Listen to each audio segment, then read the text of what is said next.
Hello students, last time हम लोगों ने कुछ एक्सरसाइज पर अरिथमेटिक प्रोग्रेशन के कुछ अलग अलग टाइप के क्वेश्चंस पर, बेसिक क्वेश्चन पर डिस्कशन किया था। आज हम लोग कुछ नए टाइप के क्वेश्चन पर डिस्कशन करेंगे। तो ये हमारा जो पहला क्वेश्चन है ये है उसी सीरीज में क्वेश्चंस कुछ लगाए गए हैं। कल हम लोगों ने लगभग जो है 10 क्वेश्चंस डिस्कस किए थे। आज 11th क्वेश्चन डिस्कस करने जा रहे हैं। तो जो पहला क्वेश्चन वो है कि फोर्थ और एट्थ टर्म, क्वेश्चन पढ़ा जाए कि sum of fourth and eighth term of AP is 24 and the sum of sixth and 10th term is 34, है ना। तो हमको बताना है कि फर्स्ट टर्म और कॉमन डिफरेंस क्या होगा AP का। तो हम ये जानते हैं कि जो nth टर्म का फार्मूला होता है वो होता है ANA प्लस N-1D, यानी nth टर्म का ये फार्मूला है। तो अगर इस फार्मूले पर हम रखें और फोर्थ टर्म निकालना चाहें तो जो A4 है, A4 की जो वैल्यू आएगी तो वो कितनी आ जाएगी, वो आ जाएगी A प्लस 3D, है ना। और A8 यानी 8वां टर्म की जो वैल्यू आएगी वो क्या आएगी, A प्लस 7D। और अभी आप देख रहे हैं कि इन दोनों का सम उसने बताया है कितना, 24। तो इसका मतलब ये हुआ कि अगर इन दोनों को हम ऐड कर दें, तो ऐड करने पर कितना मिल जाएगा हमको मिल जाएगा 2A plus 10D is equal to what, is equal to 24। Yes, 24, ठीक है। अच्छा, इसके बाद उसने एक और इन्फॉर्मेशन दे रखी है। क्या इन्फॉर्मेशन है कि सिक्स्थ और 10th टर्म। तो सिक्स्थ टर्म अगर हम लिखेंगे तो A6 यानी कितना, A प्लस 5D। बच्चों ये n की वैल्यू हम रख रहे हैं कहाँ पर, इसमें n की वैल्यू हम इस वाले इक्वेशन में रख रहे हैं, है ना। जहाँ पर A हमारा क्या है, फर्स्ट टर्म है, D हमारा क्या है, हमारा D जो है वो कॉमन डिफरेंस है। हाँ, तो A6 हमको ये मिलेगा और A10 क्या मिल जाएगा, A10 मिल जाएगा A प्लस 9D मिलेगा। और इन दोनों का सम कर देंगे तो सम कितना दिया गया है, वो दिया गया है 34। तो इन दोनों का सम करेंगे तो कितना होगा, 2A plus 14D is equal to 34। तो बच्चों आपके पास दो इक्वेशन है, एक इक्वेशन ये है और एक इक्वेशन ये है। इन दो इक्वेशन की मदद से आप जो है A और D यानी फर्स्ट टर्म और कॉमन डिफरेंस निकाल सकते हो। इक्वेशन सॉल्व करना सबको बताया गया है, सबने सीखा है ना। तो हम फर्स्ट और कॉमन डिफरेंस निकाल सकते हैं। जैसे कि अभी आप निकालोगे, अब अगर मैं अभी सब्ट्रैक्ट कर दूं इसमें से, इसको दूसरे वाले में से पहले को सब्ट्रैक्ट कर दूं तो मुझे मिलेगा 4D इज इक्वल टू 10, यानी जो D की वैल्यू है वो कितनी आ जाएगी, वो आ जाएगी 5/2, है ना। और उसी तरह से हम A की वैल्यू इसमें किसी एक में रख करके 5/2 को निकाल लेंगे। 5/2 को अगर यहाँ पर रख दें इस वाले इक्वेशन में D की वैल्यू को, तो हमको क्या मिल जाएगा, 25 - 1, यानी A की वैल्यू हो जाएगी -1/2। तो ये हमारा पहला क्वेश्चन का सलूशन है। ऐसे भी क्वेश्चन हमको देखने को मिलते हैं। ये नेक्स्ट क्वेश्चन है बच्चों, इसको देखो। इसमें बताया गया है कि AP consist of n term. अगर एक AP में कुल कितने टर्म हैं, n टर्म है, और उसका जो है फर्स्ट टर्म वो A है और nth टर्म मतलब लास्ट टर्म, nth टर्म का मतलब क्या हुआ, लास्ट टर्म क्या है, L है। तो हमको दिखाना है कि sum of mth term from the beginning, मतलब शुरू से जो mवां टर्म होगा, और mth term from the end मतलब लास्ट से जो mवां टर्म होगा, उन दोनों का जो सम होगा बच्चों वो A प्लस L होगा। ये हमको दिखाना है। चलिए दिखाने का प्रयास करते हैं। तो सबसे पहली बात कि अगर हमको फर्स्ट टर्म मालूम है, ठीक है, तो हम मान लेते हैं कि इसका जो कॉमन डिफरेंस है वो D है। कॉमन डिफरेंस जो है वो CD, जिसको हम कहते हैं कॉमन डिफरेंस, वो हमारा D है। तो जो फर्स्ट टर्म है वो तो A दिया गया है। nth टर्म क्या होगा बच्चों, nth टर्म का फार्मूला आप जानते हो ना। nth टर्म का फार्मूला होता है A plus N-1 into D। ये nth टर्म का फार्मूला है।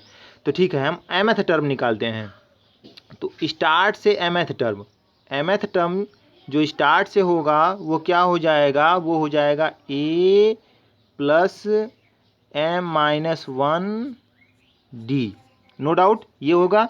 अच्छा, अब एक बात नोटिस करने वाली बच्चों है, अगर ध्यान से देखो, जैसे मान लो कि मैंने एक सीरीज ले ली, एक सीक्वेंस ले लिया 1 2 4 6 8 9 है ना 7। अगर ये एक सीक्वेंस ले लिया है और इसमें अगर हम 6 की बात करें, है ना 6 की या 8 की, सपोज करो 8 की बात करते हैं, तो 8 स्टार्टिंग की किस पोजीशन पर है 1 2 3 4 5। 8 जो है वो 5वें पोजीशन पर है, कहाँ से स्टार्टिंग से। तो लास्ट में किस पोजीशन पर है 1 2 3। तो लास्ट में किस पोजीशन पर है 3rd पोजीशन पर है।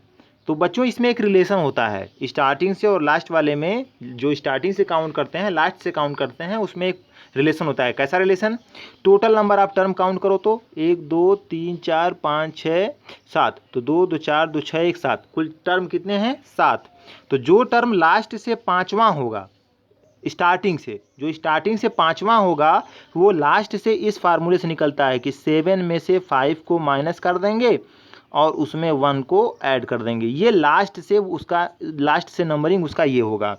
समझ में आ रहा है ना, लास्ट से उसका नंबरिंग ये होगा कि 7 में से 5 को, यानी जो टर्म है जो उसका पोजीशन है स्टार्टिंग से, वो माइनस करके उसमें 1 जोड़ देंगे तो वो लास्ट से उसकी पोजीशन निकल के आती है उस रो में। तो ये हमारा देख रहे हो, ये 2 और 3 यानी 3rd पोजीशन निकल के आएगी। ये किसी भी सीक्वेंस के लिए या किसी भी सीरीज के लिए आपका जो है काम ये करता है। ठीक है, तो अगर हम इस टेक्निक से देखें तो इस टेक्निक से जो टर्म शुरुआत से, है ना, हमारे दी गई एपी में जो टर्म शुरुआत से एमवें पोजीशन पर है, एमवें है ना, एमथ पोजीशन पर है, अगर वो शुरुआत से है फ्रॉम बिगिनिंग, अगर वो शुरुआत से एमथ पोजीशन पर है तो वो लास्ट से क्या होगा, तो टोटल टर्म हमारे पास कितने हैं एन टोटल टर्म है, तो एन में से एम को माइनस करेंगे, है ना, और उसमें 1 को ऐड करेंगे। ठीक है, यही काम हमने किया था अभी। एन में से, टोटल में से उस पोजीशन को माइनस करेंगे और 1 को ऐड कर देंगे। तो ये पोजीशन होगी उसकी कहाँ से, फ्रॉम लास्ट, या यूँ कहें फ्रॉम लास्ट। तो अभी सेम बात की जा रही है। अगर यही लास्ट से हम काउंटिंग कर रहे हैं, है ना, अगर यही हम लास्ट से, सेम कंडीशन होती है कि जो लास्ट से होगा वो फर्स्ट से कैसे निकलेगा, तो सेम कंडीशन से। बात समझ में आ रही कि नहीं। अगर ये लास्ट से इसकी पोजीशन एमएथ है, एमएथ किसी भी टर्म की पोजीशन लास्ट से एमएथ है, तो शुरुआत से उसकी पोजीशन क्या होगी N minus M plus 1th। ठीक है, दोनों तरफ से, रो के किसी भी तरफ से हम शुरू कर सकते हैं। बात समझ में आ रही है ना, बिल्कुल। तो ये जो पहला इक्वेशन है बच्चों, पहला इक्वेशन देख रहे हैं आप लोग, ये पहला इक्वेशन, पहले इक्वेशन में ये जो निकाला है वो फ्रॉम बिगिनिंग है, फ्रॉम बिगिनिंग। बिगिनिंग यानी उस टर्म के शुरुआत, उस एपी के शुरुआत से जो एमएथ टर्म है उसका हमने ये फार्मूला लिखा है शुरुआत से, है ना। अच्छा, अब हमने अभी सीखा कि अगर हमको किसी एपी के, जैसे ये एपी है ए प्लस डी, ए प्लस 2d, है ना, करते हुए लास्ट में है ए प्लस एन माइनस 1d, यानी कुल n टर्म है। तो स्टार्ट से अगर हम काउंट कर रहे हैं तो एमएथ टर्म हमने ये लिख दिया स्टार्ट से काउंट करके। अब हमको लास्ट से, ये है ना, लास्ट से भी एमएथ टर्म चाहिए, तो 1 2 3 करके लास्ट से, है ना, 1 2 3 करके लास्ट से आएंगे। तो लास्ट से एमएथ जो टर्म होगा वह क्या होगा, वो n minus M plus 1th term होगा, कहाँ से, बिगिनिंग से। ठीक है, और बिगिनिंग के लिए हमारे पास फार्मूला है, क्या फार्मूला है, वो है a प्लस एन की जगह पे किसको इस्तेमाल करेंगे, इसको, n माइनस एम प्लस 1, है ना, ये n हुआ, ये पूरा पूरा n की जगह पे हुआ, इसकी जगह पे फिर क्या रखेंगे 1। तो ये हमारा टर्म क्या होगा, शुरुआत से, बिगिनिंग से n माइनस एम प्लस 1वां टर्म, जबकि लास्ट से क्या होगा, लास्ट से ये mवां टर्म होगा, एमएथ टर्म होगा। क्लियर है ना, ओके। तो अब क्या बात हुई बच्चों कि अब हमको इन्हीं दोनों का सम करना है, इन्हीं दोनों का सम करना है हमको, और दिखाना है कि वो किसके बराबर है, a प्लस एल के, यानी फर्स्ट और लास्ट टर्म के इक्वल है। तो चलिए इनको सम कर देते हैं, इसको सम करते हैं। तो ये आपका क्या हो जाएगा, ये हो जाएगा 2a, इसको सम करके देखिए 2a और प्लस में और क्या होगा बोलिए जी हाँ, n-1 सॉल्व करेंगे आप देखेंगे तो n-1d ये आएगा। ओके, इन दोनों को सम करने पर ये आएगा। अब ये मिल गया, इसको हम ब्रेक करके इस तरह से लिख सकते हैं a प्लस n-1d, इस तरह से लिख दिया है ना। तो अगर इसको ध्यान से देखो बच्चों, इसको, तो ये nवां टर्म है किसका, AP का nवां टर्म है, जो कि क्वेश्चन में क्या दिया गया है, क्वेश्चन में वो यल दिया गया है। तो इसका मतलब ये क्या हो गया, ये हो गया a प्लस l, यानी ये प्रूफ हो गया। तो शुरुआत से mth टर्म फ्रॉम बिगिनिंग से है ना, और mth टर्म फ्रॉम लास्ट। तो mth टर्म फ्रॉम बिगिनिंग और mth टर्म फ्रॉम लास्ट का जो सम है वो किसके बराबर है, a प्लस l के बराबर है, ये प्रूफ हो गया। नेक्स्ट क्वेश्चन है कि एथ टर्म AP का, अगर एथ टर्म किसी AP का 1/b है और बीएथ टर्म किसी AP का 1/a है, तो दिखाइए कि बीएथ टर्म जो है वो 1 होगा। तो ठीक है, मान लेते हैं AP का फर्स्ट टर्म a है और कॉमन डिफरेंस d है, ये मान लिया, कैपिटल A माना है। कैपिटल A इसलिए क्योंकि स्मॉल a यूज किया गया है क्वेश्चन में, इसलिए कैपिटल A मान लिया। तो जो एथ टर्म होगा, एथ टर्म वो कैसे निकलेगा, फार्मूला याद है ना, फर्स्ट टर्म प्लस n, तो n की जगह पे क्या रखा जाएगा, a -1 और इंटू d। अच्छा, ये बराबर किसके है, ये बराबर है 1/b के। अच्छा, इसके बाद बीएथ टर्म, तो बीएथ टर्म निकालेंगे तो क्या हो जाएगा, वो a प्लस n की जगह क्या इस्तेमाल करेंगे, b को, b -1 d is equal to, और कितना दिया गया है कि बीएथ टर्म कितना है, 1/a। ठीक है, तो अब आपके पास दो इक्वेशन है बच्चों, इक्वेशन नंबर 1, इक्वेशन नंबर 2, ये दो इक्वेशन है। इन दोनों इक्वेशन को जब हम सॉल्व करेंगे तो सॉल्व करने का मतलब क्या है, सब्ट्रैक्ट कर दें। तो सब्ट्रैक्ट कर देंगे तो हमको d की वैल्यू मिल जाएगी, तो d की वैल्यू मिलेगी और वो मिलेगी 1/ab। और इसी तरह से जब हम इस d का वैल्यू किसी एक इक्वेशन में रखेंगे तो कैपिटल A की वैल्यू यानी फर्स्ट टर्म मिल जाएगा, तो फर्स्ट टर्म भी हमारा मिल के आएगा 1/ab। तो अब हमारे पास कॉमन डिफरेंस है, अब हमारे पास फर्स्ट टर्म है ना, ये हमारा कॉमन डिफरेंस है, ये हमारा फर्स्ट टर्म है, और हमको अब निकालना क्या है, बीएथ टर्म निकालना है। तो चलिए वो निकाल के देखते हैं, बीएथ टर्म क्या होगा। तो बीएथ टर्म निकलेगा आपका कुछ इस तरह से कि बीएथ टर्म ना, हाँ, तो ये बराबर हो जाएगा क्या, फर्स्ट टर्म प्लस AB -1 है ना, AB -1 इंटू डी। ठीक है, वैल्यू रख दें, चलिए रखते हैं।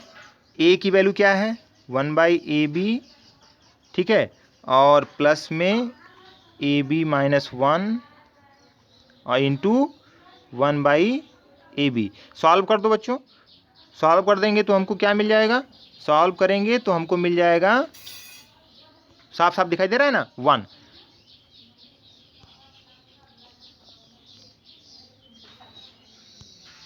देखो बीएथ टर्म जो है वो जब सॉल्व कर दे रहे हैं तो हमको कितना मिल रहा है, 1/ab कैंसिल हो जाएगा, 1/, और हमको क्या मिल जाएगा, 1 मिल जाएगा। तो ये प्रूफ हो गया कि बीएथ टर्म क्या है, वो आपका 1 है, इसको सॉल्व करने पर 1 मिलेगा। ठीक है, नेक्स्ट क्वेश्चन, क्वेश्चन नंबर 14। देखो बच्चों, बड़ा सिंपल क्वेश्चन है ये भी। ये कह रहा है कि अगर पीएथ टर्म किसी AP का Q है, क्यूएथ टर्म किसी AP का उसी AP का P है, तो प्रूफ करिए कि जो nth टर्म होगा वो ये होगा। तो ठीक है, फिर से निकालते हैं हम, pth टर्म निकालना है हमको।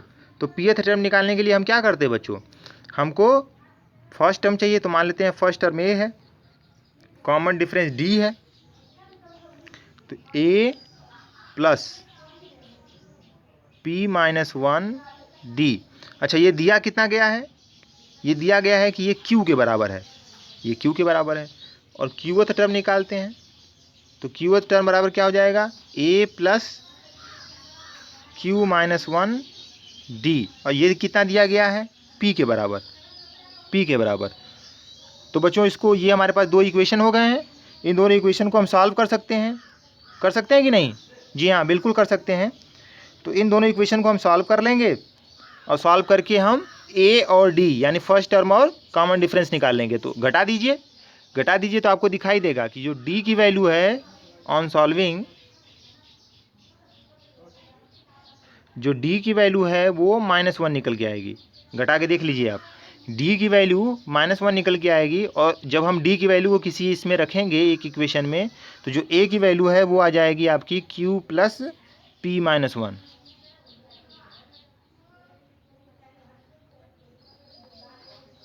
q प्लस पी माइनस 1, ये हमारा ए और डी फर्स्ट टर्म और कॉमन डिफरेंस निकल के आ गया। तो अब फर्स्ट टर्म और कॉमन डिफरेंस तो निकल के आ गया है बच्चों, है ना? अब हम क्या कर सकते हैं, अब हमको क्या निकालना है, nth टर्म। तो चलिए nth टर्म निकाला जाए, है ना? nth टर्म निकाला जाए, चलिए। तो nth टर्म क्या होगा, formula capital A plus n-1 D. Okay, capital A की value q plus P minus 1 n-1, वो तो रहेगा, और d की वैल्यू कितनी है बच्चों, -1। हो गया, सॉल्व कर दें। तो ये देखो यहाँ पर ये 1 कैंसिल हो जाएगा और हमको मिलेगा क्या, q plus P minus n, जो कि प्रूव करना था। ये देखो q plus P minus n, तो ये भी प्रूफ हो गया कि जो nth टर्म होगा वो ये निकल के आएगा। अगला क्वेश्चन बच्चों ये है, पढ़ते हैं इसको, कि m times the mth term है उसका m टाइम, वह किसके बराबर है, n time of nth term, है ना? तो mth टर्म का m टाइम और nth टर्म का n टाइम ये बराबर है। तो हमको प्रूव करना है कि m प्लस nth टर्म जो होगा उस AP का वो 0 होगा। चलिए प्रूव करते हैं, कैसे प्रूव करेंगे, पहले हम mth टर्म निकालते हैं। तो mth टर्म क्या होगा, AP का, वही सीधी सी बात, काम तो हमेशा वही करना है ना, कॉमन डिफरेंस को A मान लेना है और कॉमन डिफरेंस को D और फर्स्ट टर्म को A। तो हमारा जो mth टर्म होगा A प्लस m-1 D हो जाएगा। ओके, और nth टर्म जो हो जाएगा वो क्या हो जाएगा, वो हो जाएगा A प्लस n-1 D हो जाएगा, है ना? अब जो कंडीशन दी गई है क्वेश्चन में वो लगा देंगे। तो इसका m times m of A plus m-1 D is equal to n of n time, इस वाले का n टाइम, ये दोनों बराबर है, A plus n-1 D। Solve कर देंगे, सॉल्व करेंगे तो आपको दिखाई देगा m-n एक तरफ ले रहे हैं, A plus m square minus n square, ठीक है, और minus m plus n D। सही है, सही है कि गलत है, minus m plus n D, क्यों, सही है। तो बराबर कितना हो जाएगा, 0। हमने सभी टर्म को मल्टीप्लाई करके एक तरफ कर लिया, और फिर उसमें से a, यहाँ से देखो ma और na एक तरफ होगा तो m माइनस n हो जाएगा, बाकी को भी हम कॉमन कर लेंगे मल्टीप्लाई करके, ठीक है? तो ये हमको मिल जाएगा। अब इसमें से देखो बच्चों, फैक्टराइज अगर करा जाए तो फैक्टराइज करेंगे तो m minus n a plus, यहाँ देखो दो फैक्टर बनेंगे, एक होगा m माइनस n और एक होगा m प्लस n, और यहाँ -1 कॉमन करेंगे तो वो क्या हो जाएगा, m minus n D equal to 0। आप अगर ध्यान से देखेंगे तो पूरे के पूरे टर्म में आपको m माइनस n कॉमन दिख रहा है, आपको पूरे टर्म में m माइनस n कॉमन दिखाई दे रहा है, यहाँ पर भी है, यहाँ पर भी है और यहाँ पर भी है। तो सब में से m माइनस n को कॉमन करके हम उधर जीरो कर देंगे। तो जीरो कर देंगे तो हमको जो मिलेगा वो कुछ इस तरह से मिल जाएगा। क्या मिलेगा वो हमको? जी हाँ, a प्लस m प्लस, यहाँ देखो ब्रैकेट में क्या बचेगा, m प्लस n और यहाँ क्या बचेगा -1 d इक्वल टू 0। ठीक है। अब बच्चों इसमें खास बात ये है कि अगर आप इसको कंपेयर करें किससे, nth टर्म से। nth टर्म याद है, nth टर्म का फार्मूला? जी हाँ, nth टर्म का फार्मूला क्या होता है, a प्लस ब्रैकेट में n माइनस 1 d, ये होता है ना। तो ये जो n की जगह है, जब nth टर्म की बात की जा रही, तो n की जगह यहाँ पर देखो इसमें क्या है, m प्लस n है। तो इसका मतलब ये क्या हुआ, जी हाँ, ये आपका m प्लस 1th टर्म हो गया। क्या हो गया, m प्लस 1th टर्म हो गया, हुआ कि नहीं?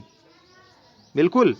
तो इसका मतलब m प्लस nth टर्म जो है वो क्या हो जाएगा आपका, वो 0 हो जाएगा। ये चीज़ हमारी प्रूफ हो गई। अगला क्वेश्चन, अगले क्वेश्चन को देखो बच्चों, यहाँ पर 2 क्वेश्चन है। ये वर्ड प्रॉब्लम है जो आपके बुक में आपको मिल जाएगी। ठीक है, ऐसे भी क्वेश्चंस आपको मिलते हैं देखने को, और भी अलग टाइप के। तो पहला क्वेश्चन क्या है, कह रहा है कि ए फ्लावर बेड है, there are 23 rose plants in the first row. पहले रो में कितने हैं, 23। दूसरे रो में कितने हैं, 21। तीसरे रो में कितने हैं, 19। ठीक है, 23, 21, 19 और इसी तरह से बढ़ाया जा रहा है। और अंत में जो है केवल 5 रोज बच रहे हैं लास्ट रो में। सवाल है कितने रो होंगे। तो भैया अगर आप इसको क्रम से लिख लें तो आप पाएंगे कि ये 23, 21, 19 और करते करते लास्ट में 5। तो ये एक एपी है। अगर देखें तो ये क्या है, एक एपी है। 23 से 21 कितना कम है, 2। 21 से 19 कितना कम है, 2। तो लगातार कितना अंतर बना हुआ है, 2 का। तो इसलिए ये एक एपी है जिसका जो फर्स्ट टर्म है वो फर्स्ट टर्म कितना है, 23। और जो कॉमन डिफरेंस है वो कॉमन डिफरेंस कितना है, -2। तो अगर फर्स्ट टर्म और कॉमन डिफरेंस हमको मालूम है तो हम ये पता कर सकते हैं कि इसमें कुल कितने टर्म हैं। हम मान लेंगे कि n टर्म है, मान लेंगे कि कुल कितने टर्म हैं, n टर्म है। कितने रोज हैं, n रोज हैं। रोज याद है ना, अरे फूलों की दुकान देखी होगी ना, नीचे एक लाइन रहती है, उसके ऊपर एक लाइन रहती है, वही बताया जा रहा है। एक बेड पर कुल 23 हैं, उसके बाद वाले पर 19 है, यही कहा जा रहा है। तो कुल कितने रो हैं ये बताना है। तो मान लिया कुल n रो हैं, तो जो n रो हैं तो अंतिम वाला रो तो nth होगा ना, अंतिम वाला। और अंतिम में कितना है, 5 है। तो इसका मतलब जो nth टर्म होगा वो तो होगा 5। और फार्मूले से a की वैल्यू कितनी है, 23 और प्लस n-1। तो n-1 नहीं मालूम, n हमको नहीं मालूम है। और d की वैल्यू कितनी है, -2। यहाँ से हम सॉल्व कर लेंगे तो हमको n की वैल्यू मिल जाएगी।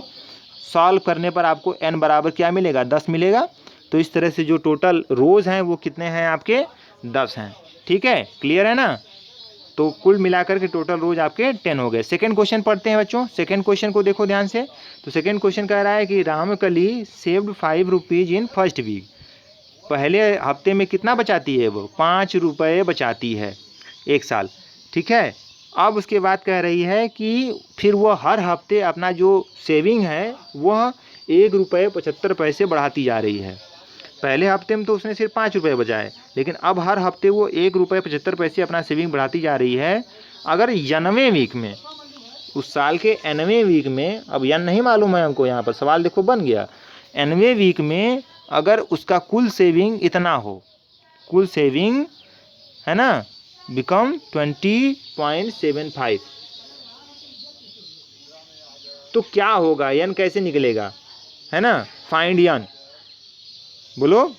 तो ये एक एपी बन रही है बच्चों। ये क्या बन रही है, जी हाँ बिल्कुल, एक एपी बन रही है। कैसे, पहले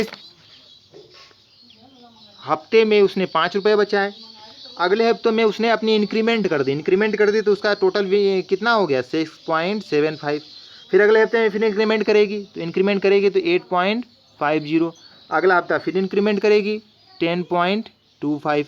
इस तरह से वो इंक्रीमेंट करती जा रही है ना। तो ये एक एपी है जिसका कॉमन डिफरेंस क्या है 1.75। फर्स्ट टर्म क्या है ए, जी हाँ कॉमन डिफरेंस फर्स्ट टर्म हमारा 5 है, कॉमन डिफरेंस कितना है 1.75 है। और इस पर हम इसको अगर देखें तो यह एक एपी का है ना निर्माण करती है। और क्वेश्चन ये कह रहा है कि nth वीक में यानी n टर्म जाने पर उसका लास्ट वाला टर्म क्या है 20.75। तो लास्ट टर्म जो उसका है वह कितना है 20.75 है ना। ये nth टर्म है। कौन सा टर्म है nth। ये बिल्कुल सेम वाला पिछला क्वेश्चन है जिसमें हम n की वैल्यू निकाल सकते हैं फार्मूले पर रख करके। ठीक है, बिल्कुल ठीक है। तो आप फार्मूले पर रख करके इसका n का वैल्यू निकाल लेंगे। कैसे निकालेंगे, तो हम जानते हैं कि 20.75 nth टर्म हो गया और a की वैल्यू 5 है, 5 प्लस n-1, तो n नहीं मालूम है, n-1 d की वैल्यू कितनी है 1.75। इसको सॉल्व कर लेंगे, हम n की वैल्यू निकाल लेंगे। तो जो n की वैल्यू आई है वो यहाँ भी n की वैल्यू 10 आई है, तो इसमें भी जो n की वैल्यू है वो कितनी है 10 है। ये हम सॉल्व कर लेंगे। ठीक है, ओके।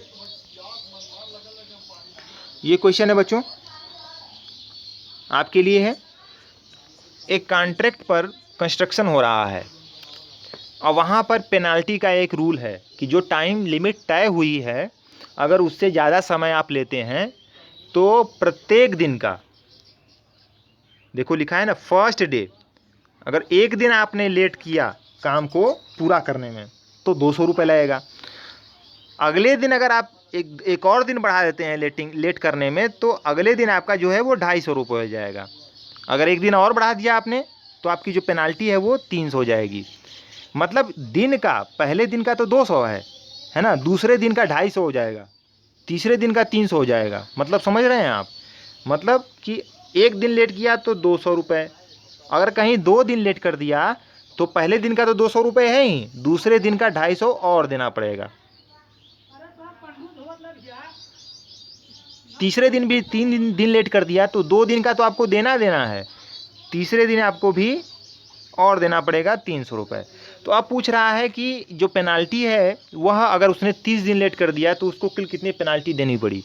तो बच्चों सीधी सी बात है, ये एक एपी है ना, जिसका फर्स्ट टर्म 200 है कि नहीं है, और कॉमन डिफरेंस कितना है 50 का है, और इसमें कुल कितने टर्म है 30 टर्म। 30 दिन की बात हो रही है ना, देखो लिखा है 30 दिन, तो 30 टर्म होंगे है ना। तो हम इसका जो है फार्मूले से SN निकालेंगे। SN याद है ना, बिल्कुल सम कि कुल कितनी पेनाल्टी हुई। पहले दिन का 200 दिया, दूसरे दिन का 250 दिया, तीसरे दिन का 300 दिया। तो ऐसे करते करते उसने 30 दिन लेट कर दिए, तो 30 दिन लेट कर दिए तो टोटल सम हमको बताना है। तो सम के लिए फार्मूला है ना n/2 2a plus n-1 d, ये फार्मूला है आपके पास। हाँ, जहाँ a क्या है, a आपका 200 है ना, और d क्या है, d आपकी 50 है, और n क्या है, n की वैल्यू आपकी 30 है, कुल 30 दिन लेट किया है। इस फार्मूले पर आप रखेंगे और रख करके टोटल जो पेनाल्टी है वो निकालेंगे। तो टोटल पेनाल्टी आपकी निकल के चली आएगी, वो लगभग 27,750 रुपये आएगी। मे भी हो सकता है कैलकुलेशन मिस्टेक भी हो सकती है, आप करके इसको देख लेंगे।